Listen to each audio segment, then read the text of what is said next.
पिछले 3 दिनों से आप म्लेच्छराज श्रृंखला के चलचित्रों को देख रहे हैं और मुझे आप सबों की प्रतिक्रिया के बाद यह अनुभव हो रहा है कि किन लोगों के पास हम ये सब बता रहे हैं। आधे से अधिक लोग डरपोक हैं, कह रहे हैं रात को नींद नहीं आ रही, कह रहे हैं इंटरनेट नहीं चल रहा। ये सब होते रहेंगे। जिस प्रकार की मानसिकता जिस व्यक्ति की होती है उसी प्रकार का अनुभव उसकी चित्तवृत्ति को प्रभावित करता है। जिस प्रकार की भावना, जिस प्रकार की तपश्चर्या, जिस प्रकार का सदाचरण आपके जीवन में होगा उसी प्रकार के अनुभव भी आपको प्राप्त होंगे। लेकिन एक बात है कि चलचित्रों को देखने वाले 80% लोगों ने नकारात्मकता का प्रत्यक्ष अनुभव किया है। एक कोई सज्जन कह रहे थे कि मैं बड़े हॉरर पॉडकास्ट इत्यादि देखता हूँ, मैं हॉरर मूवीज देखता हूँ जिसमें बड़े खतरनाक बैकग्राउंड म्यूजिक और ये एडिटिंग वगैरह होती है, लेकिन वैसे नकारात्मकता का अनुभव नहीं हुआ उनमें जैसी नकारात्मकता का अनुभव हमको इस श्रृंखला में हो रहा है। कुछ लोग ये कह रहे हैं कि तुम कहाँ वेद पुराण शास्त्रों को छोड़ के ये बाइबल इत्यादि के चक्कर में पड़े हो। देखो भाई, मैं बाइबल की जेनेसिस को प्रमाणित करने के लिए चलचित्र नहीं बना रहा हूँ। दूसरी बात यह है, मैंने बाइबल के जॉन का संदर्भ केवल ईसा को कोट करने के लिए दिया था। अब ईसा की कोई बात है, पैगंबर की कोई बात है, तो उसके लिए बाइबल और कुरान को कोट करना पड़ेगा ना, रेफरेंस देना पड़ेगा ना वहाँ से कि उसने क्या कहा था। और कुछ लोग तो इतने होशियार हैं कि कह दिया कि ईसा नाम का कोई व्यक्ति नहीं हुआ था। ये भी एक अतिवादिता है इतिहासकारों की, जिसमें सीधे सीधे कह देते हैं कि ईसा नाम का कोई व्यक्ति ही नहीं हुआ था। ये तो कॉन्टेस्टिन ने ईसा के मरने के 300 साल के बाद एक फर्जी काल्पनिक चरित्र गढ़ दिया। देखो, ईसा के नाम पर बहुत कुछ काल्पनिक चल रहा है, लेकिन ईसा नाम का एक वास्तविक व्यक्तित्व भी म्लेच्छों के यहाँ विद्यमान था। ये एक ऐतिहासिक सत्य है जिसको झुठलाया नहीं जा सकता है। बुक ऑफ इनोक में और बुक ऑफ तोरा में, जिसके अंतर्गत 24 प्रकार की पुस्तकें भी सम्मिलित हो जाती हैं, यही सब पश्चिमाम न्याय के अंतर्गत आने वाले बहुत से भूत, प्रेत, बेताल इत्यादि की सिद्धि का और उनके स्वरूप का, उनकी उपासना पद्धति का वर्णन मिलता है। अब अगर हमको उनके बारे में बताना होगा तो हम कहाँ से वेद पुराण शास्त्र से बताएंगे। यही कामाख्या क्षेत्र में कितने साबर मंत्र सिद्ध किए जाते हैं। लोना चमारिन इत्यादि के विषय में आप जानते ही होंगे, नाम सुने ही होंगे कभी इन शक्तियों का। तो हम कहाँ से, अब किस पुराण, किस स्मृति में इनका नाम दिखाएं आपको। तो इसीलिए ये समझना चाहिए कि जिस प्रकार के शब्द का हम प्रयोग कर रहे हैं, जिस प्रकार के तत्व का हम वर्णन कर रहे हैं, उस प्रकार के तत्वों का जिस सभ्यता में, जिस भाषा में, जिस प्रकार के लोगों के बीच में व्यवहार होता आया है, वहीं से उसका संदर्भ और वहीं से उसका प्रमाण दिया जाता है।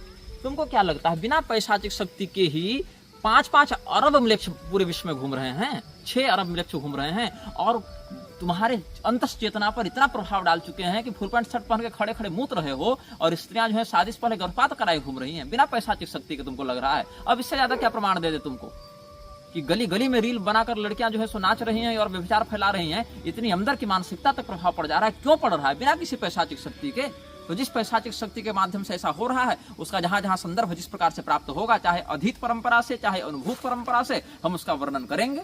अगर तुमको इसमें प्रमाण नहीं मानना है तो अपनी कंबल तानो और सो जाओ। तुम्हारे लिए हम थोड़े बना रहे हैं ये सब बातें। कुछ लोग यह भी कह रहे थे कि तुम ये क्या हॉलीवुड की कहानी लेकर बैठ गए हो। देखो भाई, हॉलीवुड की कहानी से प्रेरित होकर मैं म्लेच्छराज श्रृंखला को नहीं बना रहा हूँ। म्लेच्छराज से प्रभावित होकर हॉलीवुड की फिल्में बनती हैं। दोनों बातों को समझो। और कुछ लोग यह भी कह रहे थे कि पैरगमम नाम का एक वास्तविक शहर तो ग्रीस में है और हमने बताया कि पैरगमम कोई वास्तविक स्थान अलग से नहीं है। तो फिर दोनों बातों की संगति कैसे भिड़ेगी?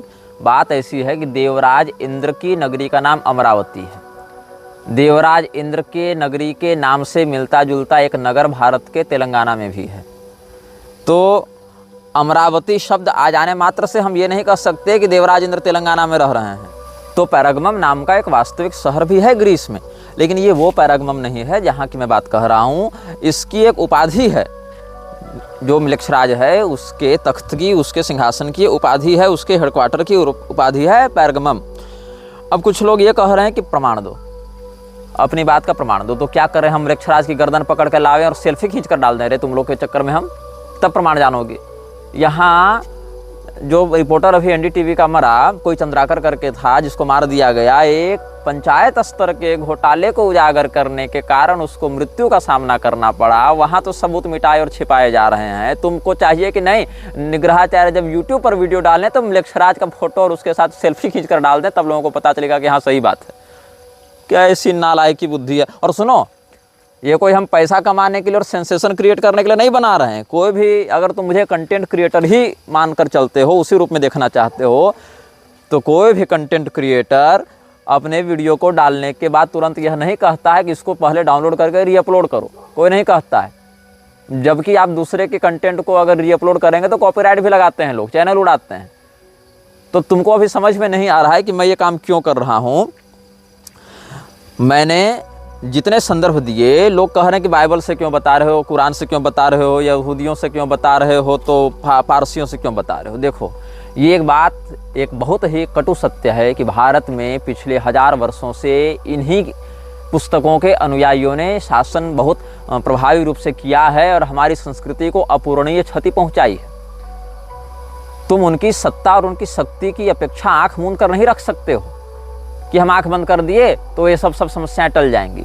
बिना किसी विशेष शक्ति के सहयोग के, बिना किसी बड़ी ताकत के सहयोग के, क्या लगता है तुमको कि 1000 साल ये लोग शासन कर जाएंगे? इतने गहराई से न्यायपालिका में, अर्थव्यवस्था में, व्यापार में, संस्कृति में, शिक्षा में घुसपैठ कर लेंगे। वो शक्ति जो इन सबको नियंत्रित कर रही है, वो मृक्षों की शक्ति जहाँ जहाँ वर्णित होगी, जिस रूप में वर्णित होगी, वहाँ वहाँ से ही उसका संदर्भ दिया जाएगा ना भाई। अब रही बात की, बहुत से सभ्यताओं ने इसको बहुत से नामों से पुकारा, ये बात सत्य है। मैंने इसके कई नाम बताए। कुछ लोग कहते हैं कि शैतान शब्द का तुम प्रयोग करते हो, ये तो इस्लामी शब्द है और तुम सनातन धर्म के ग्रंथों में शैतान शब्द जब नहीं मिलता तो कैसे शैतान शब्द का प्रयोग कर रहे हो। अरे बहरों, शैतान शब्द का प्रयोग हमने प्रचलित भाषा में किया है, लेकिन उसी वक्तव्य में हमने कई बार तो आसुरी संपदा शब्द का भी प्रयोग किया है। वो क्यों नहीं देखते हो?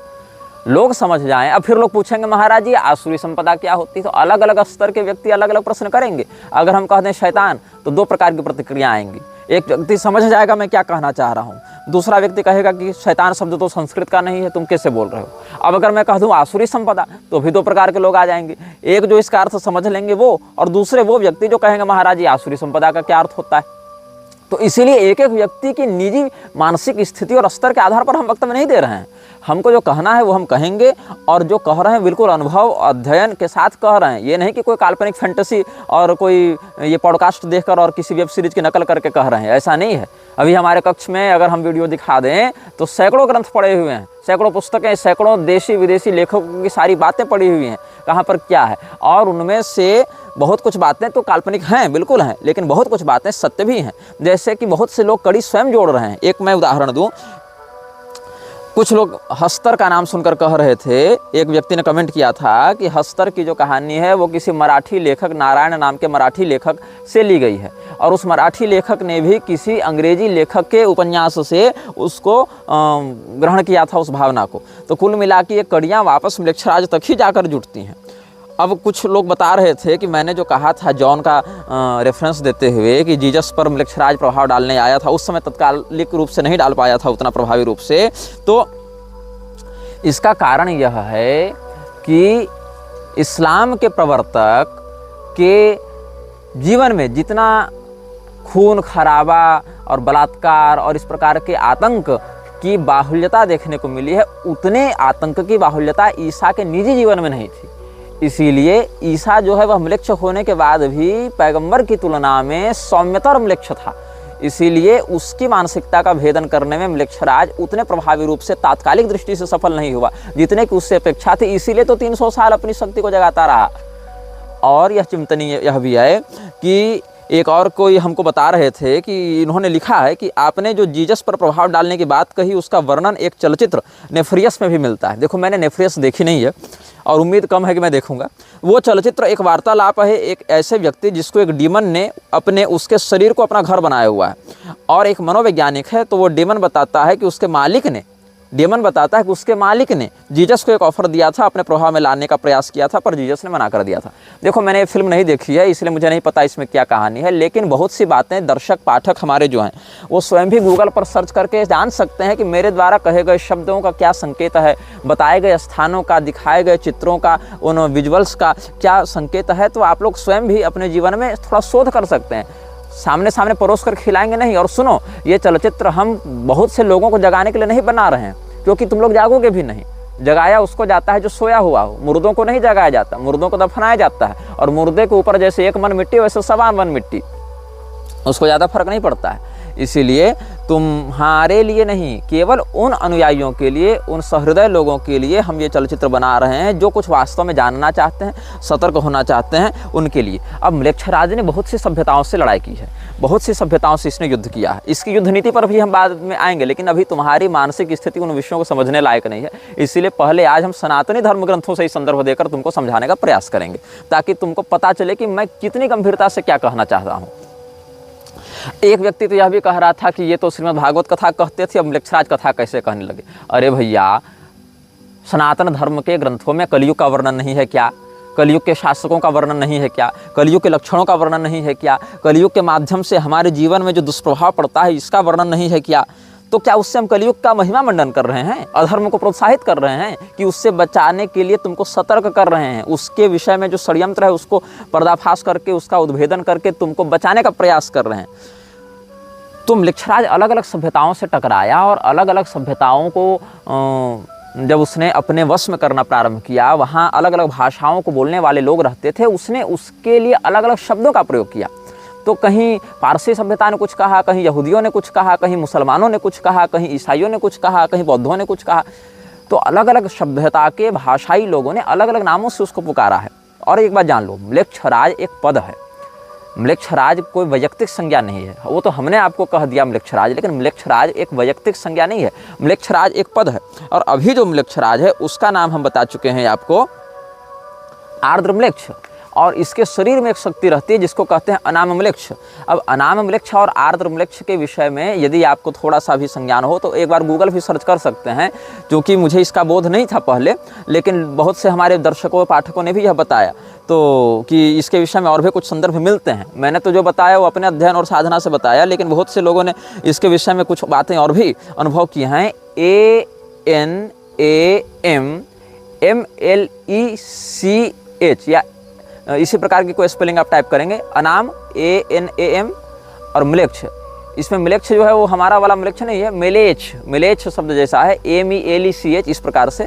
तो ANAMMELECH इस प्रकार से अनाम म्लेच्छ का आजकल लोग कुछ संकेतात्मक वर्णन कर रहे हैं। तो आर्द्र म्लेच्छ और अनाम म्लेच्छ जो हैं वो एक ही शरीर में रहने वाली दो एंटिटीज हैं, इनमें अन्योन्याश्रय संबंध है। जैसे आज व्याकरण पर कुछ चिंतन बन रहा था हम लोगों का, तो आदिरंत्येन सहेता और हरंत्यम पर कुछ चिंतन हुआ। तो आदिरंत्येन सहेता को में इत सिद्ध करने के लिए हलंत्यम चाहिए, और हलंत्यम को सिद्ध करने हेतु हल प्रत्याहार की सिद्धि आदिरंत्येन सहेता से करनी पड़ेगी। तो वैसे ही अन्योन्याश्रय संबंध है आर्द्र म्लेच्छ और अनाम म्लेच्छ के मध्य। अनाम म्लेच्छ को आर्द्र म्लेच्छ का शरीर चाहिए अपने क्रियाकलापों को प्रभावी करने के लिए, और आर्द्र म्लेच्छ को अनाम म्लेच्छ की शक्तियाँ चाहिए संसार में अपने प्रभुत्व को स्थापित बनाए रखने के लिए। इसीलिए इन दोनों के मध्य जो है अन्योन्याश्रय संबंध है, एक शरीर है, एक हार्डवेयर है, एक सॉफ्टवेयर है, ऐसे तुम लोग इसको समझ सकते हो। तो जो पिशाच हैं वो मरुस्थल निवासी होते हैं। यहाँ पर कहते हैं मनुस्मृति की टीका में, पिशाचास्तेभ्योपकृष्टा असुचि मरुदेश निवासिनः। आज हमने पूरा अध्ययन करके बहुत से प्रमाणों को यहाँ पर एकत्र करके रखा है, जिसको हम आप सबों के समक्ष व्यक्त करेंगे। तो यहाँ पर कहते हैं कि पिशाचास्तेभ्योपकृष्टा असुचि मरुदेश निवासिनः। पिशाच कौन है?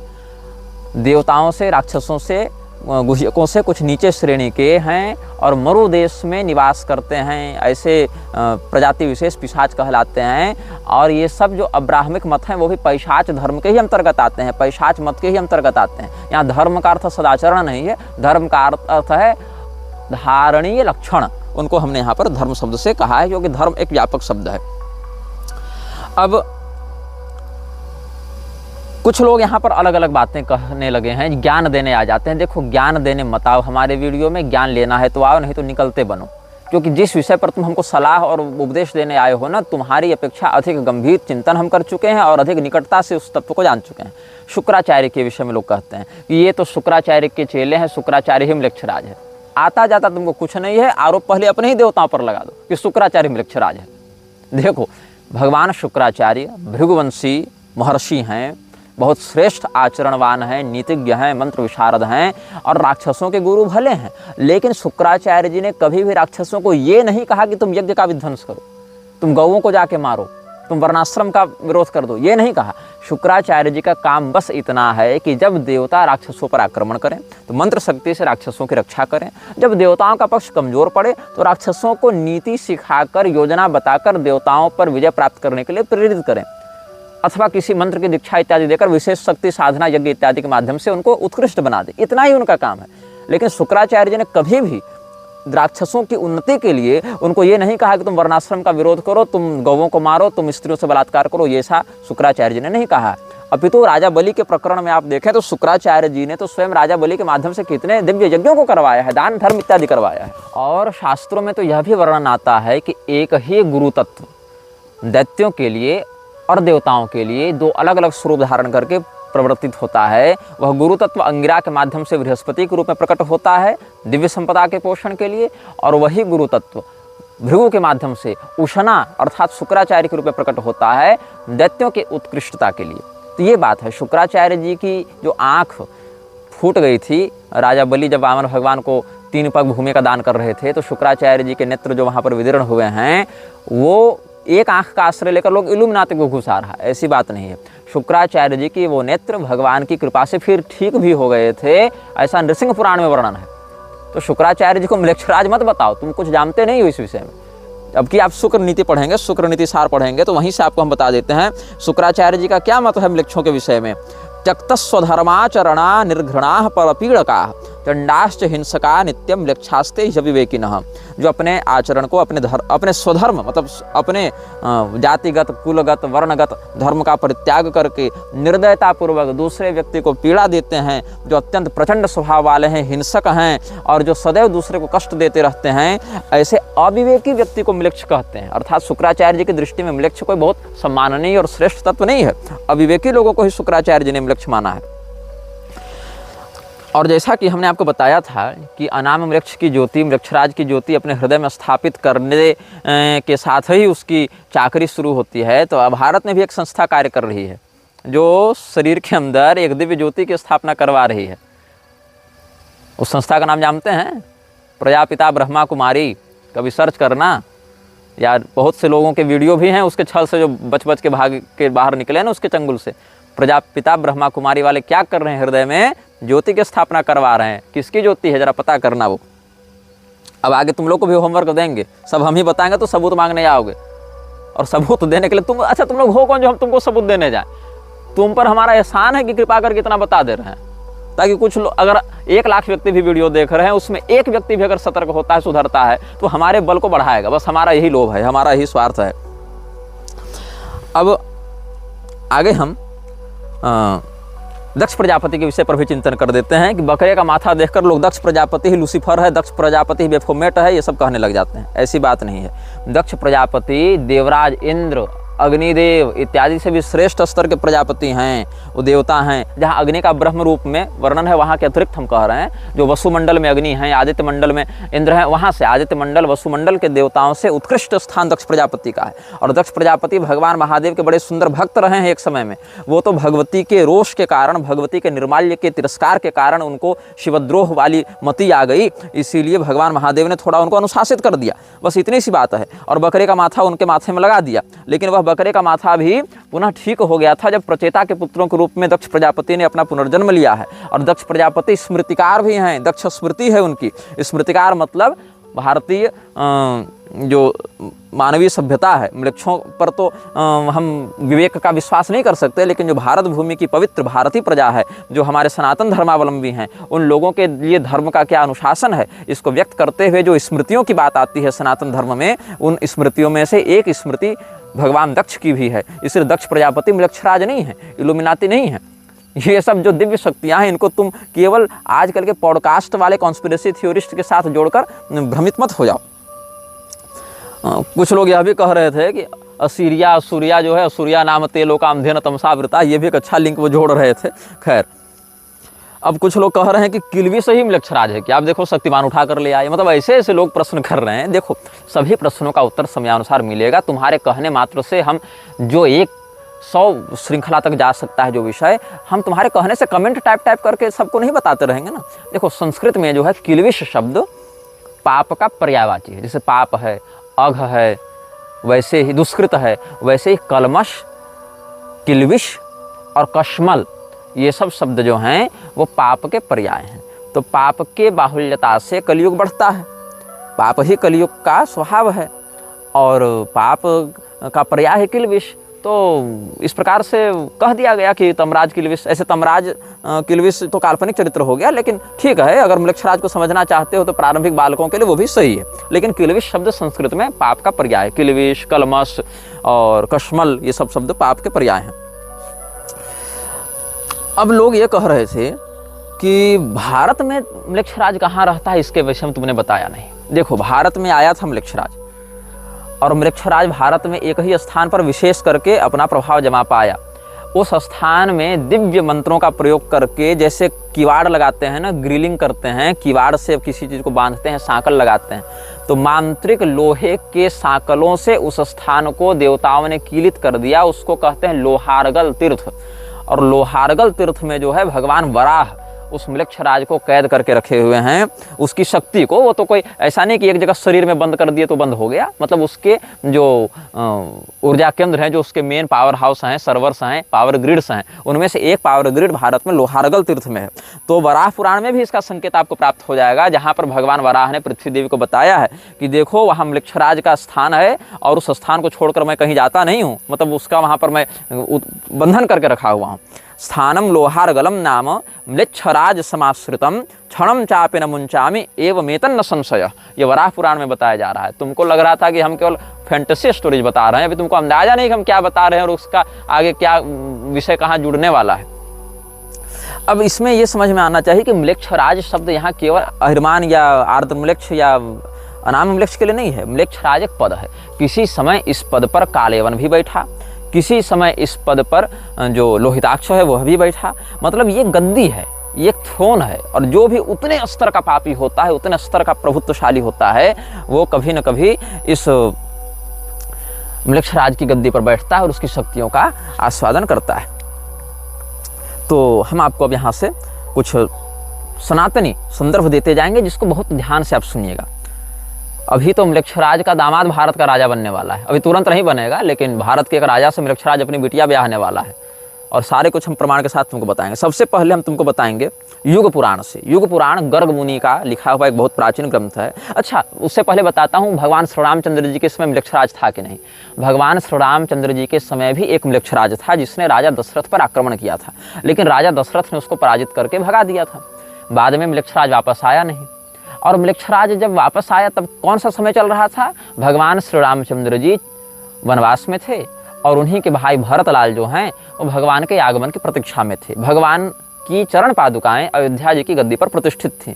तो म्लेच्छराज ने सोचा कि अभी तो राजा दशरथ परलोक जा चुके, और राम जी जंगल में हैं, लक्ष्मण जी जंगल में हैं, भरत जी जो हैं वो मतलब तपस्या में हैं, भगवान के विरह में आतुर हैं, शत्रुघ्न जी अकेले कितना संभालेंगे, अभी सही समय है आक्रमण करने का। तो सुनो, भुषुंडी रामायण के दक्षिण खंड में इसका वर्णन मिलेगा। अध्याय नहीं बताऊंगा, तुम खुद खोजना, सब कुछ थाली में परोस कर तुम्हारे मुंह में खिलाऊंगा नहीं, कुछ स्वयं अध्ययन करो, और नहीं करना है तो मेरी बात का विश्वास करो कम से कम, नहीं तो फिर यही तुम लोग आलसी और प्रमादी हो जाते हो, अविश्वासी हो जाते हो।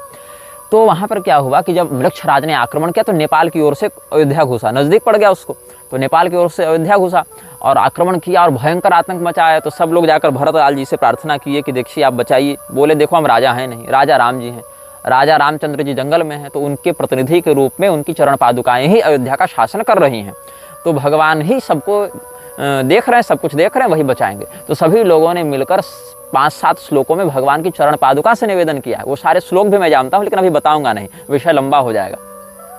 और भगवान की चरण पादुकाओं से जब स्तुति की है तो आकाश में बहुत जोर से गर्जना हुई, और बहुत मतलब दिव्य दिव्य और प्रकाशित अस्त्र शस्त्र ऊपर से गिरने लगे, और म्लेच्छराज की सेना पर गिरने लगे, और वहाँ राम नामांकित बाण गिरने लगे, और पूरे म्लेच्छों की सेना तबाह हो गई। थोड़े बहुत श्लोक बता देता हूँ, नहीं तो लोग कहेंगे कि बिल्कुल ही सीधा सीधा पार कर गए।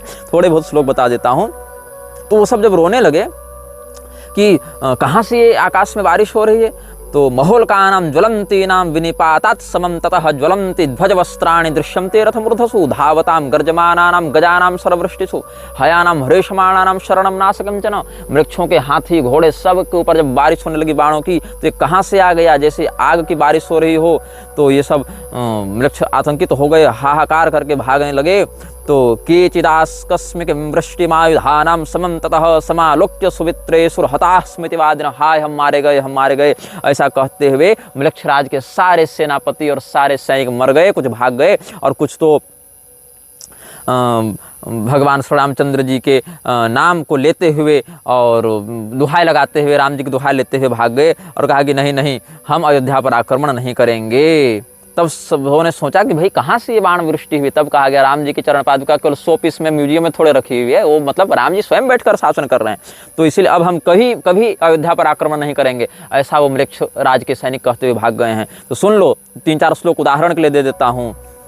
केचित् दैव कृतं मत्वा कदनं घोरमात्मनः इतो नैवं करिष्याम इत्याभाष्य विनयश्री नष्टेषु म्लेच्छराजस्य सैन्येषु सह नायकैः मृते च राक्षसानीके शेषाः केचिद् विदुद्रुवुः गृहीतवैशसाः केचिद् राजानः परपक्षकाः भग्न संकल्प संयोगा दुद्रुवः समराजिरात्। और भी बहुत से राजा लोग आए थे ना अयोध्या पर आक्रमण करने के लिए, तो वहाँ पर सब लोग मतलब भग्न संकल्प हो गए। मृक्षराज के अधीन होकर जितने राजा लड़ने आए थे कि हम भी अयोध्या वालों से लड़ेंगे, हम भी लड़ेंगे, वो सब भाग गए। अब सुनो, धर्मशास्त्र का इतिहास जो है, जो वीपी काणे जी ने लिखी थी, हालांकि उनके एक लिखन में बहुत कुछ हमने त्रुटियां पाई हैं, लेकिन इस विषय में उन्होंने अच्छा लेखन किया युग पुराण के विषय में, जहाँ पर वो कहते हैं कि शूद्र लोग प्रणव के साथ आहुति डालेंगे और उस समय अमलात नाम का या आम्राट नाम का एक मृक्षराज होगा, उसकी लाल लाल आंखें होंगी। हमने जो अनाम वृक्ष का चित्र डाला था उसके भी लाल लाल आंखें थीं बहुत ज़्यादा, वो उसका वैसा ही वर्णन प्राप्त भी होता है और अनुभव में भी देखा जाता है। तो ये इन्होंने युग पुराण के विषय में भी लिखा है, वहाँ से भी हम आपको संदर्भ देंगे। और एक संदर्भ हम आपको देंगे, यदि आपको पता होगा, पंडित गोपीनाथ कविराज के विषय में, बहुत अच्छे साधक, बहुत अच्छे विद्वान, बहुत परंपरागत सम्मानित अध्येता रहे हैं सनातन धर्म में, और बहुत पुराने भी नहीं हैं, 2 पीढ़ी पहले के हुए हैं हमारी पीढ़ी से देखें तो पंडित गोपीनाथ कविराज जी जो हैं, महामहोपाध्याय भी उनके नाम के आगे लगता था, बड़े प्रसिद्ध विद्वान रहे। उन्होंने तांत्रिक साहित्य नाम का एक संकलन ग्रंथ लिखा था, जिसमें तंत्र ग्रंथों का परिचय लिखा था। उसमें उत्पत्ति तंत्र के अंतर्गत उन्होंने मृक्षराज का वर्णन किया है, संकेतात्मक किया है कि मृक्षराज का काल कैसा है, क्या है, इस प्रकार से उन्होंने वर्णन किया है। तो उत्पत्ति तंत्र का जहाँ पर वर्णन कर रहे हैं तांत्रिक साहित्य के पृष्ठ 77 में, वहाँ कह रहे हैं मृक्षराज का काल कथन, इस प्रकार से उन्होंने उसमें अनुभाग दिया है।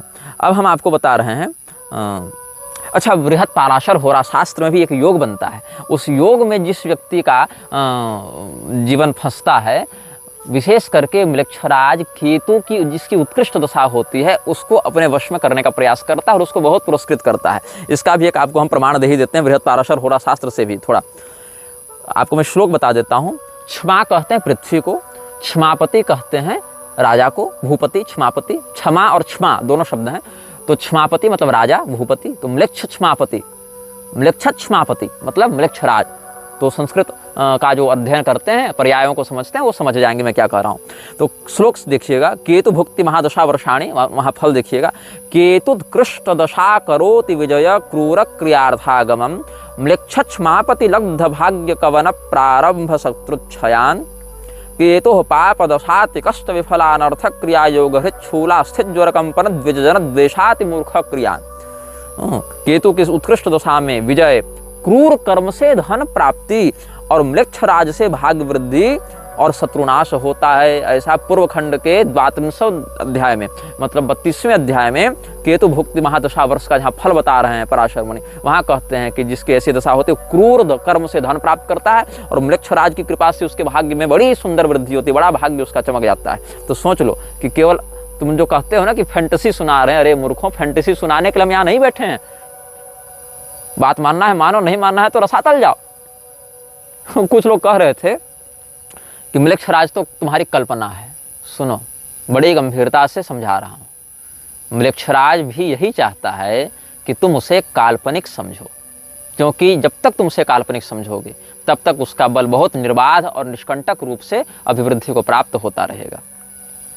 अब हम युग पुराण की चर्चा कर रहे थे। युग पुराण पर हम बात आते हैं। उस समय एक म्लेच्छराज का यहाँ पर वर्णन मिलता है जिसका नाम था आम्राट, और उसकी आंखें बड़ी लाल थी, इसलिए उसको लोहिताक्ष भी कहते थे। तो ततो रणे धनु मूलो भविष्यति महाबलः आम्राटो लोहिताक्षेति पुष्पनाम गमिष्यति सर्वे ते नगरम गत्वा शून्यमासाद्य पर्वतम, और अर्थलुब्धाश्च सर्वे भविष्यन्ति महाबला। जितने भी लोग उस समय होंगे वो अर्थलोलुप होंगे, क्योंकि म्लेच्छराज पैसा बहुत दे देता है तो लोग अर्थलोलुप हो जाते हैं। ततस्स म्लेच्छ आम्राटो रक्ताक्षो रक्त वस्त्रभृत, लाल रंग का कपड़ा पहने हुए लाल रंग की आंखों वाला वह म्लेच्छ राजा व नृप म्लेच्छ नृप आम्राट जनमादाय विवशम परम उत्सादयति, लोगों को बलपूर्वक अपना गुलाम बनाकर बहुत कष्ट देगा। और वो क्या करता है, ततो वर्णांस्तु चतुरः स नृपो नाशयिष्यति, चारों वर्णों को वह व्यक्ति नष्ट करने के लिए तत्पर रहेगा। कौन? म्लेच्छ नृप, कौन सा म्लेच्छराज? जिसका नाम आम्राट है, जो लाल रंग की आंखों वाला है और जो लाल रंग के कपड़े पहनता है। वर्णान व्यवस्थितान सर्वान कृत्वा पूर्वा व्यवस्थितान आम्राटो लोहिताक्षश्च विपत्स्यति स बांधवः, लेकिन वो आम्राट भी अपने पूरे कुल खानदान के साथ मरेगा, और उस समय उसको मारने वाले राजा का नाम होगा गोपाल वर्मा।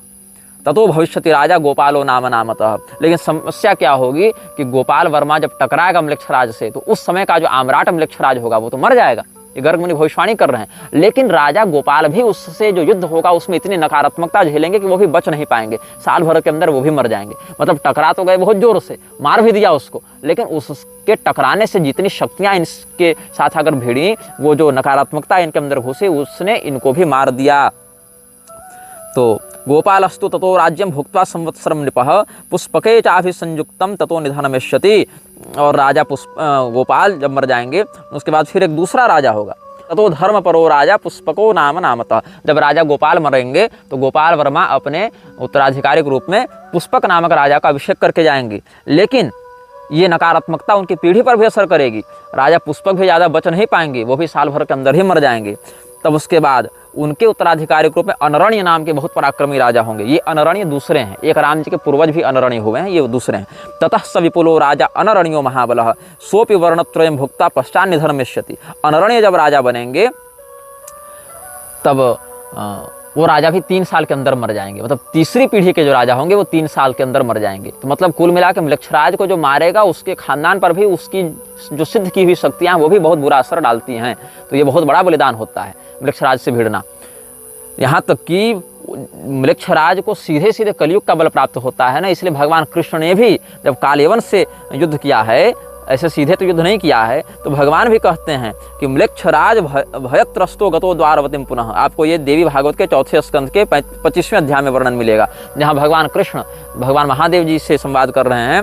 वहाँ पर कहते हैं कि म्लेच्छराज के भय से हम भी द्वारका भाग गए थे। ऐसे भगवान की ये विनम्रता है शिव जी के सामने। ऐसे भगवान के सामने म्लेच्छराज क्या करेगा जी? भगवान तो अखिल कोटि ब्रह्मांड नियामक हैं, अनंत कोटि ब्रह्मांड नियामक हैं। म्लेच्छराज जैसे छोटी मोटी शक्तियां भगवान के सामने कुछ नहीं है, लेकिन फिर भी उसका प्रभाव कितना है ये दिखाने के लिए भगवान ये लीला करते हैं कि देखो कालयवन का जब आक्रमण हुआ, जरासंध से 17 बार लड़ गए, लेकिन म्लेच्छराज कालयवन जब आया था तो भगवान भी द्वारका चले गए। लोगों को उसकी नकारात्मकता से प्रभावित नहीं होने दिए, क्योंकि म्लेच्छराज बाहर से कम लड़ता है, मानसिकता से ज्यादा लड़ता है।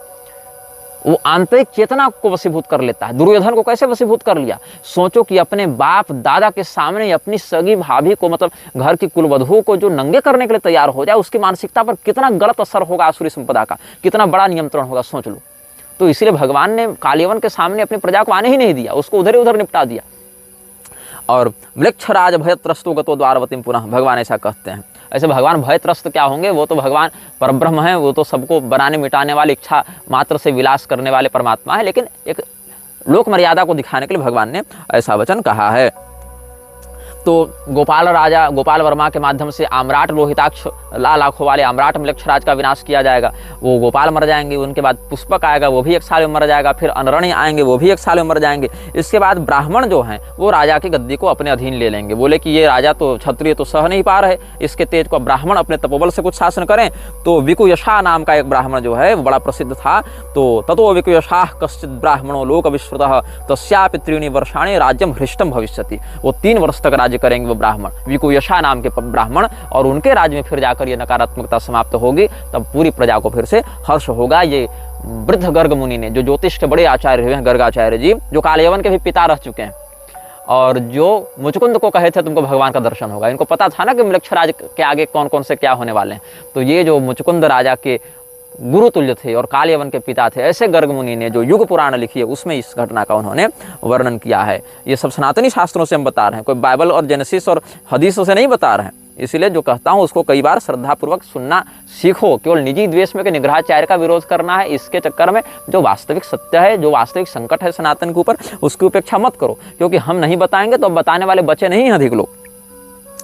अब देखो हम तुमको और भी कुछ प्रमाण देते हैं। अच्छा, एक प्रश्न बड़ा सुंदर लोगों ने पूछा था, जो युग पुराण के श्लोक से हमको स्मरण आ गया, वो भी हम तुमको बता देते हैं। क्या है वो विषय? जब आर्द्रम्लेच्छ इब्बिसिन के विद्रोह, इब्बिसिन के सेना से बचकर या निकल कर भाग रहा था, और जब वो रेगिस्तान में गया वहाँ पर उसको 15 लोग मिले थे, ऐसा हमने बताया था। वो 15 लोग कौन थे? इसका अर्थ है कि वो 15 लोग तो मृक्षराज से भी पुराने हैं, वर्तमान मृक्षराज से ज़्यादा पुराने हैं। तो लोग पूछते थे वो 15 लोग कौन है। ये 15 लोग कौन है, इसके विषय में पूरी के शंकराचार्य जी ने लिखा है, संकेत में लिखा है, लेकिन उसको डिकोड नहीं किया है। हो सकता है उस दृष्टिकोण से नहीं लिखा हो, लेकिन अर्थ उसका वही है। जब हम युग पुराण का प्रमाण आपको दे रहे थे, इसमें इस प्रसंग के प्रारंभ में एक वचन आया है, अर्थ लुब्धाश्चते सर्वे भविष्यन्ति महाबला, कि मृक्षराज का प्रभाव विशेष करके उन लोगों पर पड़ता है जो अर्थ के लोभी हैं, पैसे पर जिनकी नज़र रहती है। और दूसरी बात यह है कि जो हमने आपको बृहत पाराशर होरा शास्त्र वचन दिया, वहाँ भी वर्णन है, म्लेच्छमापति लब्ध भाग्य कवन प्रारंभ शत्रुक्षयान। मृक्षराज की कृपा से उस व्यक्ति को बहुत पैसा मिलता है और उसको क्रूर क्रियार्थागमम, क्रूर क्रिया से पैसा बहुत मिलता है। तो जो व्यक्ति अर्थ लोलुप है, पैसे के प्रति लोभी है, उसको मृक्षराज बहुत जल्दी अपना गुलाम बना लेता है, उसकी उस कमजोरी को पकड़ के। तो ये 15 जो लोग उसको मिले थे, वे कलयुग के अलग अलग सत्ताओं के 15 प्रतिनिधि हैं। ये 15 कौन हैं, ये भी अब मैं आपको बता देता हूँ। इसमें कहते हैं, पूरी शंकराचार्य जी ने एक ग्रंथ लिखा था, रथारूढ़ श्री जगन्नाथादि के दर्शन तथा स्पर्शादि की अधिकार मीमांसा। करपात्री स्वामी जी ने भी इस विषय में बहुत कुछ लिखा है। तो श्रीमद् भागवत महापुराण के 11वें स्कंध के 23वें अध्याय से बता रहे हैं भगवान श्री कृष्ण उद्धव जी को। वहीं से आप देखिए, स्तेयम हिंसा नृतम दंभः कामः क्रोधः स्मयो मदः भेदो वैरमविश्वासः संस्पर्धा व्यसनानि च एते पंचदशानर्था ह्यर्थमूला मता नृणाम तस्मादनर्थमर्थाख्यम श्रेयोर्थी दूरतस्तजेत। 15 में से एक क्या है? चोरी का अधिष्ठाता है, आपके मन में चोरी करने का भाव डालेगा। दूसरा वह शक्ति है, दूसरी शक्ति जो आपके मन में हिंसा करने की प्रेरणा देगी। तीसरी शक्ति आपके मन में झूठ बोलने की प्रेरणा देती है। चौथी शक्ति आपके मन में दंभ का विस्तार करती है। पांचवी शक्ति आपके मन में काम की वासना को बहुत बढ़ा देती है। छठी शक्ति आपके मन में क्रोध को बहुत बढ़ा देती है। सातवीं शक्ति आपके मन में गर्व को बहुत बढ़ा देती है। आठवीं शक्ति आपके मन में मद, एकदम मतलब क्या, मतवालापन, अपने आगे किसी को नहीं समझना, उसको बढ़ा देती है। उसके बाद भेद मतलब फूट डालने वाला एक तत्व है। उसके बाद वैर करवाने वाला एक तत्व है। दूसरे सहजन के प्रति, शास्त्रों के प्रति, देवताओं के प्रति, धर्म के प्रति अविश्वास बढ़ाने वाला एक तत्व है। दूसरे की उन्नति से संतुष्ट और प्रसन्न होने की अपेक्षा स्पर्धा रखने में जो दुर्भाव है, उसकी उत्प्रेरिका एक शक्ति है। स्त्रियों के प्रति अनावश्यक जो एडिक्शन होता है, स्त्रियों के प्रति जो आकर्षण हो जाता है, वो भी व्यभिचारगत दृष्टि से, वो लंपटता बढ़ाने वाली जो है वो 13वीं शक्ति है। जुआ, सट्टेबाजी, ये सब करवाने वाली 14वीं शक्ति है। और शराब, मदिरा, ड्रग इत्यादि की प्रति प्रेरित करने वाली 15वीं शक्ति है। ये भागवत महापुराण में 15 प्रकार के अनर्थ बताए गए हैं, जिनसे कलयुग बहुत अधिक बढ़ता है। और ये 15 अनर्थ रहते कहाँ हैं? तो एते पंचदशानर्था ह्यर्थ मूला मता नृणाम। ये 15 जो अनर्थ हैं वो अर्थ में वास करते हैं, इसलिए अर्थ में 15 प्रकार के अनर्थ बताए गए हैं। यही 15 प्रकार के अनर्थ की जो शक्तियाँ हैं, वही साकार विग्रह धारण करके आर्द्रम्लेच्छ को बचाती हैं और उसको अपना नायक बनाकर आगे अपने कार्य को बढ़ाती हैं। और इनसे होता क्या है, ये भी आगे के श्लोकों में देख लो। भिद्यम ते भ्रातरो दाराः पितरः सुहृदस्तथा एका स्निग्धाः काकिणिना सद्यः सर्वैरयः कृताः अर्थे नाल्पीयसा ह्येते संरब्धा दीप्तमन्यवः तजन्त्यासु स्पृधो घ्नन्ति सहसोत्सृज्य सौहृदम्। इन 15 में से अगर कम मात्रा में भी ये सब प्राप्त हो जाएं आपको, तो आपके भाई से आपका झगड़ा करा देंगे, आपकी पत्नी, आपके माता पिता, आपके सुहृद, ये सब के साथ आपका वैर करवा देंगे। और आप तुरंत अपने समस्त सदाचार, भाईचारा और उदारता, सहनशीलता सबको छोड़कर एकदम पिशाच के समान क्रूर हो जाएंगे।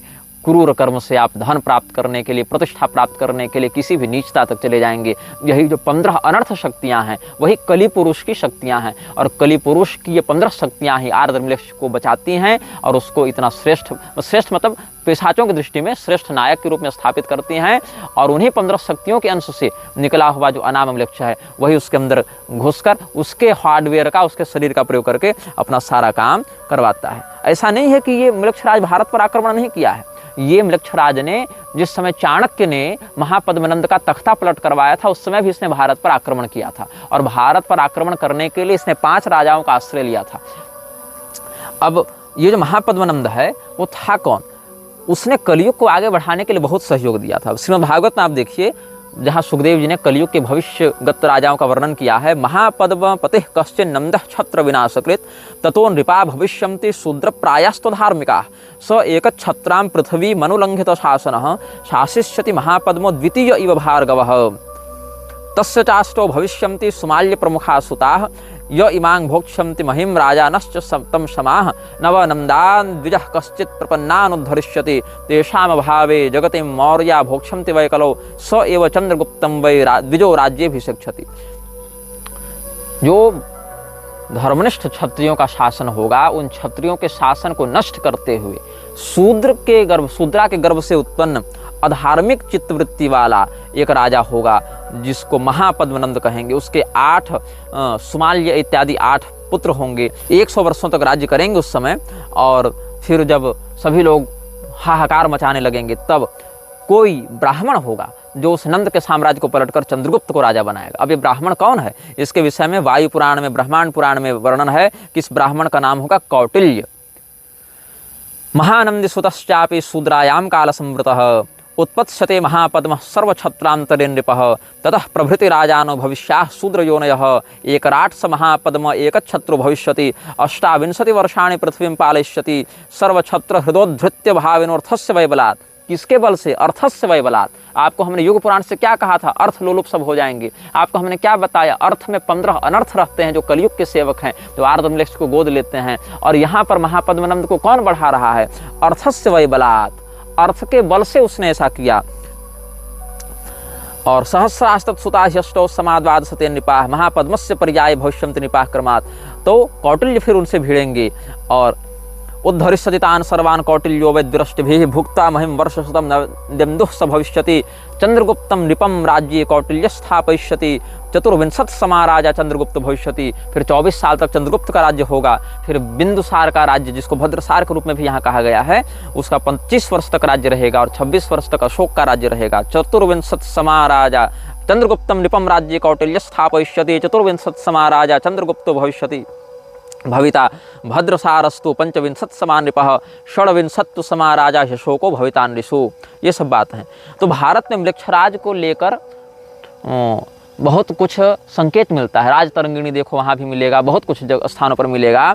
तो ये जो मलेक्षराज है वो चंद्रगुप्त के समय आक्रमण करना चाहता था। क्यों करना चाहता था? क्योंकि चाणक्य ने अर्थ के बल से जो अनर्थ का विस्तार कर रहा था, मलेक्षराज का जो एजेंट था महापद्मनंद यहाँ पर, उस मलेक्षराज के अभियान को चंद्रगुप्त के माध्यम से चाणक्य ने रोक दिया। और चाणक्य ने जब तख्ता पलट कर दिया, सत्ता परिवर्तन कर दिया, तो मलेक्षराज का तो काम अटक गया। तो जो महापद्मनंद था उसके पुत्र ने मलेक्षराज से संपर्क किया और वहां से उसको कहा कि महाराज अब आप आके यहाँ पर हमारी रक्षा कीजिए। तो महाकवि विशाख दत्त ने मुद्रा राक्षस नाटकम में इसका संकेत किया है। यदि आपको थोड़ा सा साहित्य से रुचि होती तो आप इस विषय को जानते। उपलब्धवानस्मि प्रणिधिभ्यो यथा तस्य म्लेच्छराज बलस्य मध्यात् प्रधानतमाः पंचराजानः परया सुहृत्या राक्षस मनुवर्तन्ते। कि मैं यहाँ पर आकर बता रहा हूँ, हे आचार्य चाणक्य, क्या कि मलेक्षराज की सेना में 5 राजा प्रधानता से उसके काम को देख रहे हैं बड़े सुहृद बनकर। उसमें कौन कौन हैं? कौलूतश्चित्रवर्मा मलय नरपतिः सिंहनादो नृसिंहः काश्मीरः पुष्कराक्षः छतरिपु महिमा सैन्धवः सिन्धुशेणः मेघाक्षः पंचमोऽस्मिन् पृथुतुरगबलः पारसीकाधिराजो नामान्येषां लिखामि ध्रुवमहमधुना चित्रगुप्तः प्रमार्ष्टु।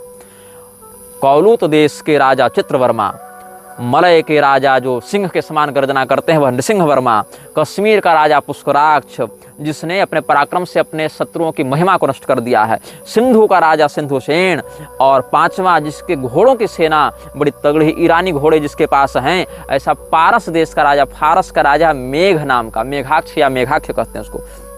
इन पांचों का नाम हम अपनी सूची में लिखते हैं ताकि चित्रगुप्त इनके नाम को देखकर ये समझ जाए कि पहले यही पांचों को निपटाना है, इन्हीं का नाम मिटाना है इस इतिहास से। ये चाणक्य के समक्ष जाकर सूचना दी है, शिष्यवत जो गुप्तचर हैं उनके, उन्होंने। तो म्लेच्छराज उस समय आ रहा था, लेकिन भगवत कृपा से चाणक्य ने अपनी नीति कुशलता और तपोबल से म्लेच्छराज को भारत में आने नहीं दिया। तब पुनः म्लेच्छराज ने विक्रमादित्य के समय आक्रमण किया है, और विक्रमादित्य के जन्म से ठीक कुछ समय के पहले ही, या उस समय जब वो बच्चे थे, तो कालकाचार्य जो हैं वो म्लेच्छराज को लेकर आए थे, और फिर विक्रमादित्य ने वेताल सिद्धि इत्यादि के आश्रय से फिर बहुत दिव्य महाविद्या साधना इत्यादि भी करके, और शिवांश थे भी, शिवमुख गुह्यक के अवतार थे भी वो, तो इसीलिए अपने दिव्य पराक्रम से महाराज विक्रमादित्य ने म्लेच्छराज को पराजित किया, और वो एक प्रकार से उसका वध ही कर दिया था म्लेच्छराज का। लेकिन चूंकि हमने बताया वो कई बार अपने शरीर को बदलता है और पुनः जीवित होता है, वो असेंबलिंग फिर से करता है, तो वो बच गया। और वो म्लेच्छराज अब भविष्य में आगे कहाँ पर आएगा, किसके साथ क्या करेगा, इसके विषय में हम आपको आगे बताएंगे। अभी आपको ज़्यादा बता देंगे तो आप फिर उन विषयों को भूलने लगिएगा जो हमने कहा है। इसीलिए हम कहते हैं इन चलचित्रों को ध्यान से देखिएगा, ये मजाक नहीं है, सत्य घटनाओं पर आधारित बिल्कुल प्रामाणिक बात है। आप हमारी कई बातों को क्रॉस वेरीफाई करने के लिए गूगल में सर्च कर सकते हैं, किसी ने लिखा होगा तो कुछ मिल ही जाएगा आपको, लेकिन अगर नहीं मिलेगा तो हम आपको प्रमाण देने के लिए बाध्य नहीं हैं, क्योंकि जिस विषय को 10-10 साल पढ़ के, जप के, चिंतन करके हमने समझा है, सीखा है, जाना है, उसको एक कमेंट बॉक्स में हम आपको प्रमाणित नहीं कर सकते हैं, क्योंकि आप उस स्तर पर अभी नहीं पहुंचे। इसीलिए या तो विश्वास करें या तो चैनल से बाहर चले जाएं। यह वीडियो जल्द ही हटा दिया जा सकता है। कृपया थर्ड पार्टी ऐप्स का उपयोग करके डाउनलोड करें। आप इस वीडियो को अपने चैनल पर फिर से अपलोड भी कर सकते हैं।